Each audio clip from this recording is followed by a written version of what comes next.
This is the one we're not going to study here. Why? Because you're going to have a big chance to lose.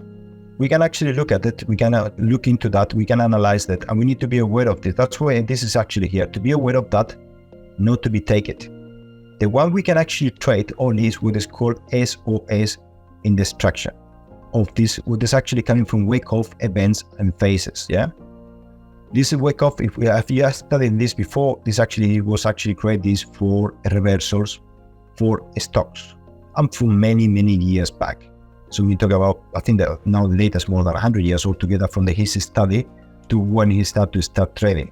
So he took all that data, he analyzed the bottoms and the top and created these structures. It's all, what I say, is a mess.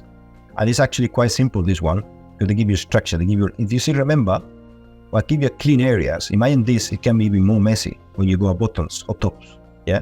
But you got double tops, double bottoms, you can do W's, then you can, what is called M, you have the W's, you got all these double top, double bottoms, and then you got these structures moving. But what we're looking for is when this structure has been broken and we got that symmetrical triangle in the SOS area. That's what we're looking for. And if you see, you go AR, ST, then you go push up, the first push there, that is a very important key element of entry.